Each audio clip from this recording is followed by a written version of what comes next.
Hello and welcome to another episode of Revive Stories. So good to see you and to have you join us today on what has been a fantastic series, chatting to some of the amazing people in Revive Church, hearing their story. And today is no different. We have got Shane joining us today, who's a fantastic man in our church, serves on our worship team. And we've got the privilege of hearing a bit of a story today. And really just if it's your first time or you're new to the Revive Story series, it's quite simple. We really believe in the power of the testimony, of the story. Everybody has a story, and it is powerful and it's unique to you. And when we can learn to share our experiences, share what God is doing in our lives, we really believe there's power in that. So today we're going to hear a bit from Shane. Shane, thank you so much for joining us, man. How are you doing? Thanks for having me, Phil. Now I'm doing great, man, and thanks again. I'm truly privileged to be able to share my testimony, and hopefully, I can inspire or be a blessing to others as well. So, yeah, thanks for having me, man.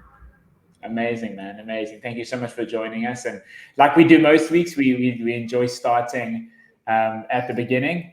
So we'll chat a little bit about maybe childhood and upbringing and how kind of the formative years look for you, Shane. And then we can get into kind of the moment you meet Jesus and how things change. So, yeah, maybe you can let us into your formative years.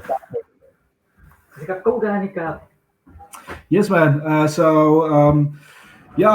Childhood. Let's start at the beginning. Childhood. I wasn't really sort of like grew up. I didn't really grow up in a Christian household from the get go. My grandmother, she was. We attended a nominal church, and she was part of the church board. So she was the one that sort of used to go to church and stuff like that, and we sometimes tagged along to Sunday school or kids church. But that was sort of like the extent to my association with church and Christ, etc. But my mom was she befriended a lady at work, so she had a colleague whose father-in-law was actually a pastor of a church as well, and a Pentecostal church for that matter. So she was then exposed a little bit to Christianity and everything that goes along with that. And she was actually the first one who committed life to Christ through attending the church of that a colleague attended, obviously. So yeah, and then from there she started to go to church regularly on a Sunday, etc. And I was one of those guys.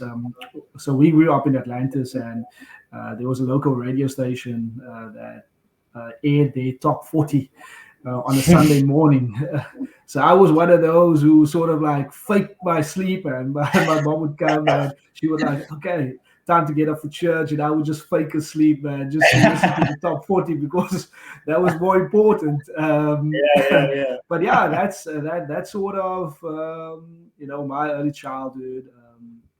I then met a friend at school, and yeah, we've been friends for almost like 25 years now. And Sure. I met him in grade 4. That was standard 2 in primary school, and obviously we didn't really care about Christianity and stuff like that. And closer to us moving over to high school, his dad was a pastor, or is still a pastor, so he started to talk to me about Christianity, Jesus, and everything that goes along with that. And he started to invite me to attend their youth on a Friday. So I would attend my church on a Sunday and then go to their youth on a Friday, which was pretty interesting. But be that as it may, that's where I started to sort of like engage a little bit more in terms of Christianity and learn a bit more about who Jesus is. And in the year 2000, man, it's been that long, 2000, June, I committed my life to the Lord. Obviously, at that time, you're a bit young, so still immature in your knowledge and stuff. How old would you have been? How old would you have been there, Shane? Let me think. That would be what 23 years. 23 years ago, yeah. So So you that only would would have have been about 2 or 3 years old, eh? I'll take that as a compliment. I was 13. 13, yeah. Okay, wow. So yeah, it's been a long road. I mean, right from the onset, I sort of experienced adversity with regard to Mm, my decisions and stuff, because in that time when I sort of like committed my life to the Lord, my friend also spoke to me about baptism and stuff. And obviously, this was a foreign concept to me. And one Sunday after church, got home and I just saw like a leaflet there. It might have been, those leaflets that the Jehovah Witness guys sort of like pass along. yeah. And the heading on there just stated, "Are you baptized?" And immediately in that moment, it's like the Spirit convicted me. It's like, listen here, mate, you need to take that next step. And obviously, with my buddy, I spoke to him, attended their baptism classes. And yeah, I got baptized, went back to the church where I served, or that I attended, Yeah. and they obviously they didn't believe in that baptism, so they did the thing with the kids. And when I spoke to the reverend about the decision I made and me being baptized, he indicated to me that with those churches, obviously you go through the confirmation classes and all those type of Yeah. things to become a member of the church.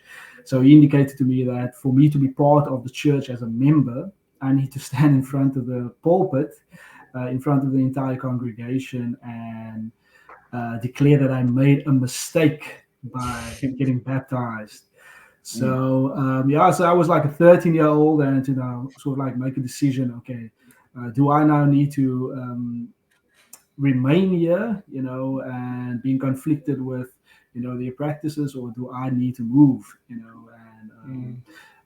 and that, yeah, in that time, 13-year-old, decided to leave that church, and then Sure. yeah, I attended the church that my best mate obviously attended with his dad being a pastor. So yeah, that's a little bit about the journey from the Love start. that. Yeah, man, I love that. It's so cool to hear. It's cool to hear guys getting saved like in their early teens. Um, Yeah. I always love because mine was similar. I was like exposed to church, and my mom would take us to church, but I would find any reason to not go. Or what I would do is I had a PSP. I don't know if you remember, like the Okay. portable. So Yeah. Yeah. I had PGA Tour. It must have been what 2005 or six.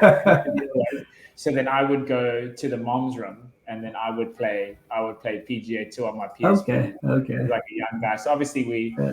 we've come a long way since then, since the early days. But you know what? I Indeed. think just exposed and hearing the word of God preached as a young man, I think can have an effect. I'd love to hear kind of so that decision was made in your early teens.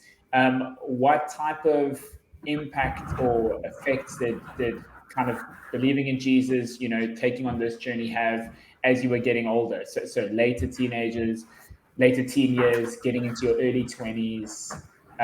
What type of role did faith play? You spoke a little bit there about some adversity. Was there more adversity? Like, what was your experience?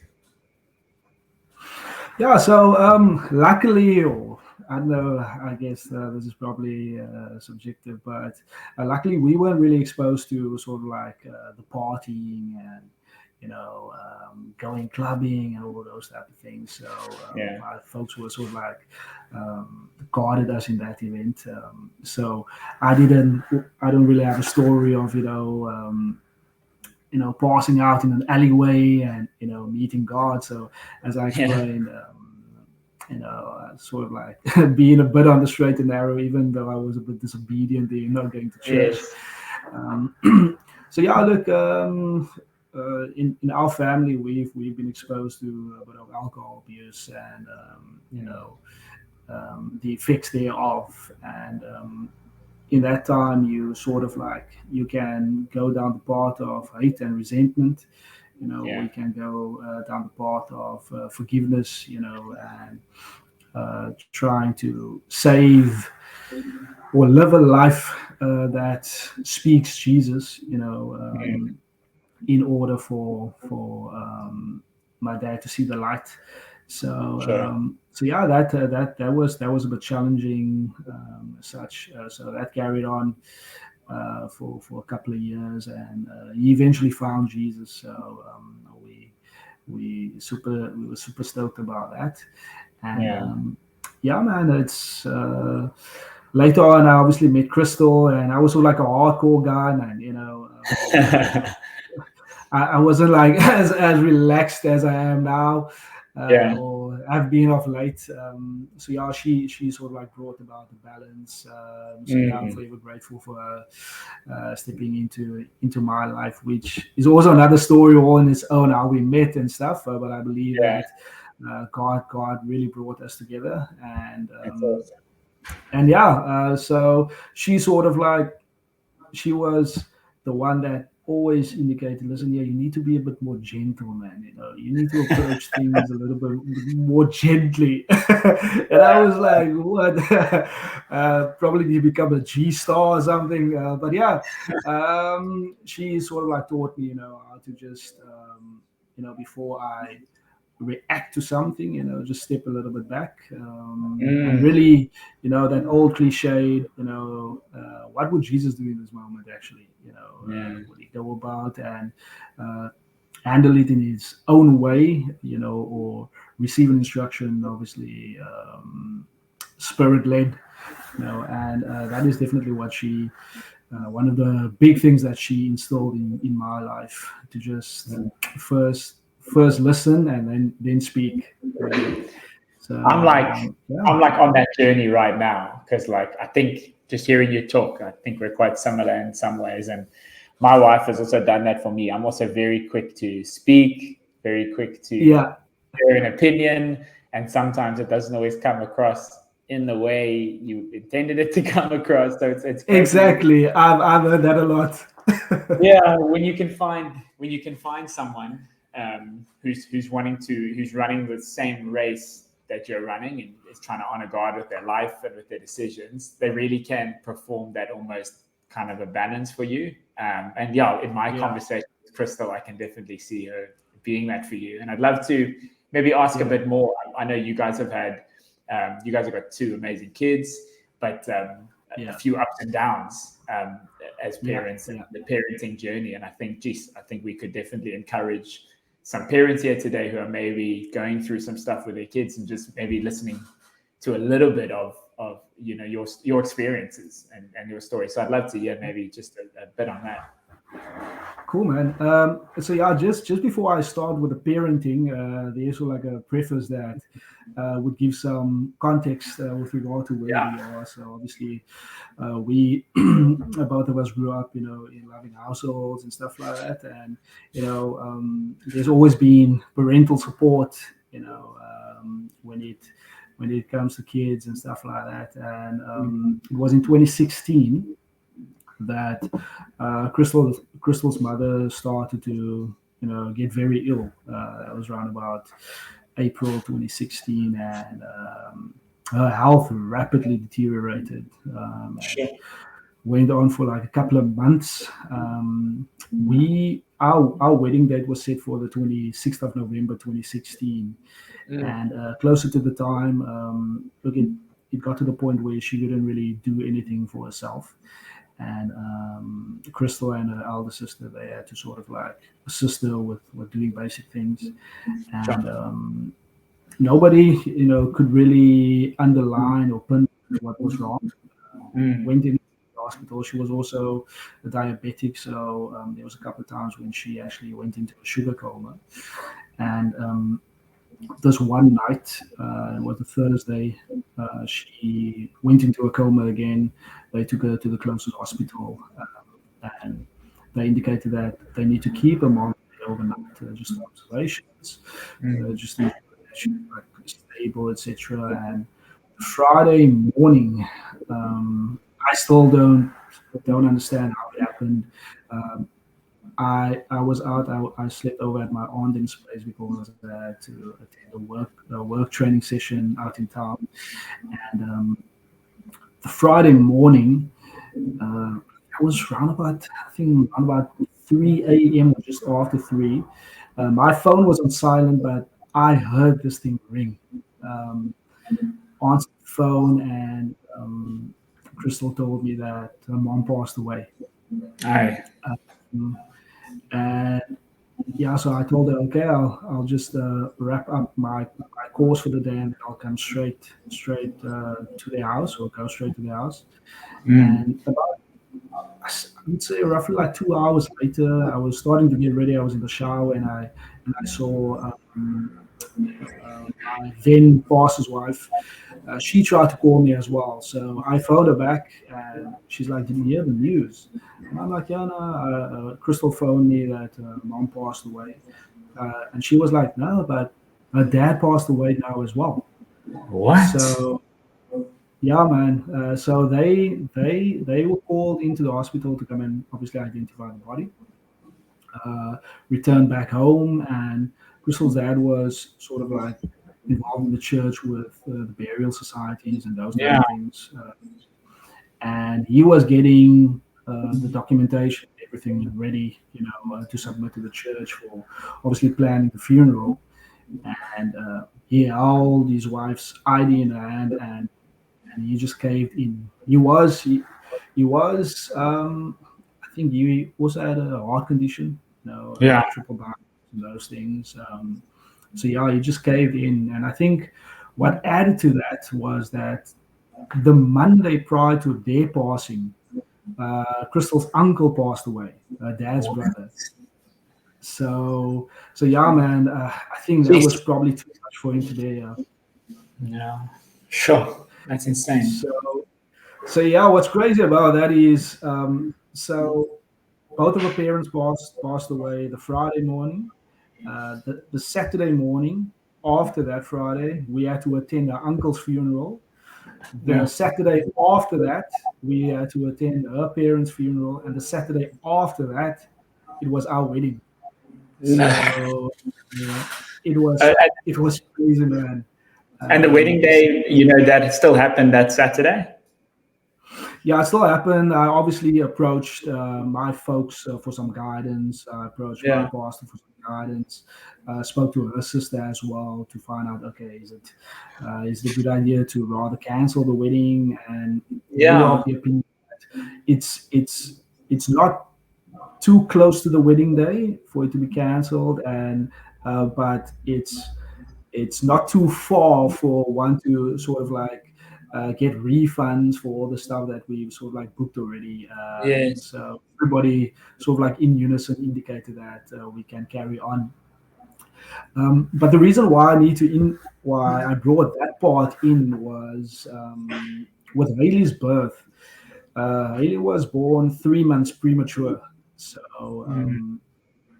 she had to remain in neonatal ICU for about 50 days. Mm. Um, was in and out, and the idea of having your mom to sort of like provide that support, that emotional support, Yeah. Yeah. can do. Our guys are obviously a different breed. Yes. So yeah, that was very challenging, because it was in and out of ICU on a daily basis. Haley was on day 50. The eye specialist indicated that she had to undergo laser eye surgery as well. So that was another 3 days in hospital. We didn't have the opportunity to go to that prenatal classes. We didn't really have any guidance in terms of how to care for a baby. So we just had to take it in our stride and Yeah. carry on, man. I was on my side. I was more concerned about the medical bills, Yeah. and because she had to be moved from Wilmington Medical Clinic to Medcare Mm. because Wilmington couldn't facilitate the delivery of a child that young, and she was transferred over. And I obviously immediately, as a guy, went online to check. Okay, the doctors here, are they sort of like on the medical scheme and stuff like that? And Yeah. nobody was on the medical scheme at all. And I'm trying to phone around all the hospitals I could to just sort of like check whether or not there's a hospital that has a neonatologist as well as gynecologist that's on our medical scheme, and nothing. And that moment, I'm like, okay, this is now out of my control. And after the 50 days, I think a month or whatever later, Crystal got the bill, and she's like, yeah, the bill came to something like 600,000 rand, or over 600,000 rand, and we did not pay a cent What? of money, and we didn't pay a cent. I don't know how that happened. It can only be God. It can only be God. And yeah, fast forward, couple of months later, we found out that she was pregnant with Caleb. So that was definitely not planned, but The guys weren't waiting around there. Hey, man, it's all God's plan. All God's plan. Just a fun fact: they are less than a year apart. So Caleb's birthday is on the 1st of July. Haley celebrates her birthday on the 20th. So there's like about 19 days prior to the turn of the year. Oh my. But yeah, with Caleb, obviously all the wise men and wise folks sort of like thought that Caleb would undergo the same sort of like fate in terms of preeclampsia and being delivered earlier. Because that's sort of like, statistically, that's sort of the path. And by God's grace, he was a full-term baby, came out. And yeah, we were super grateful for that. But in the months after his delivery, we noticed that the shape of his head wasn't forming the way it should, because we obviously had a direct reference in Haley being out as well. Took him to the pediatrician just to find out, okay, what's happening here, and he indicated that there is some sort of condition that lends itself to the shape of his head growing like that, because his fontanelle, one of the fontanelles, I think here in the middle, grew closed up prematurely. Sure. And so we were like, okay, what's the options here? He indicated, okay, we have an option of breaking his skull, and then sort of like piece it back together to give room for his brain to grow and his head shape to sort of like take on a normal shape. But the medical aid wouldn't cover that because it would be regarded as cosmetic surgery. Oh, wow. Okay, so we sort of like left it, and after a while, Crystal actually started to notice that Caleb is not speaking. He's not uttering any words, and he was like over a year old already, and we were a bit concerned about that, and took him to the pediatrician to provide guidance and stuff. And Caleb had this thing where he tiptoed, and according to the pediatrician, that's sort of like telltale signs of possible autism. Okay. Obviously, we've never experienced anything like that. We don't have any history, or even in our family, any history of autism, and this is now obviously completely new to us. And but yeah, then we had to go for tests and stuff, speech test, a hearing test, all those type of things to determine whether or not he has some sort of disability in regard to his senses. And that came out fine, and the pediatrician ultimately booked us in, or made an appointment for us to see neurologist out in at Red Cross Hospital. So we had to sort of like go via Somerset Hospital first. They've been liaised. We had to go for a CT scan because they were now worried that the shape of Caleb's head is exerting pressure on the brain. So that's where the CT scan came in, and they confirmed that fact, that on the inner lining of the skull there were some indentations there, and then they had to, before they could operate from a medical point of view, they now need to establish whether the pressure exerted on the brain is within means or whether it is above the normal threshold. And based on what we were told, the normal pressure exerted on the brain is about, these levels that they check is about 10 or below. and Caleb was on an average of like 18 or 17. Wow. Yeah, while he was asleep, it would spike up to like 30 or 40. I think one doctor even indicated that there was a time when it spiked up to like 120, and yeah, that then gave them grounds, like medical grounds, to perform the operation that the pediatrician initially indicated. So yeah, we got the news the Thursday. The next Monday, he went in. They checked sort of like the pressure, and then the following Thursday, the Thursday after the Monday, he was operated on. So they had to break his skull and allow make provision for when he grows a bit bigger, that his brain would sort of like grow Yeah. better, and so yeah, so that was that part. And Sure. obviously with him, he's still non-verbal, and yeah, but what was awesome when we joined Revive was that in our previous church we didn't have anybody that could relate to our situation. And I mean, we came to Revive, and immediately, you know, we found people, that could relate, that one can actually have a conversation about these things and not feel sort of like in a world of our own. Yeah. Some of those people being Philippa, who's Jeff's wife. Jeff was in the worship team, as well as John and Vanessa. Yeah. So yeah, we sort of like established a community with regard to the approach to children with special needs. And yeah, man, we were thankful. So yeah, I guess Sure. it takes a village to raise a child, man. That support is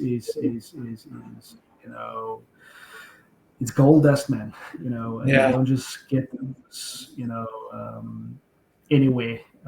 Because when we were exposed to autism, we didn't even know that, there's so many kids in and around the area who are also special needs. Because when we started to look for educators to Sure. enroll Caleb, we're like, hey, like 10 or 15 on the waiting list, Yeah. and but yeah, God has taken us on this journey, and we learn every day, man. His grace has been sufficient, and Sure. just to give us the courage. And sometimes it can become a bit taxing, but just to have that patience as well.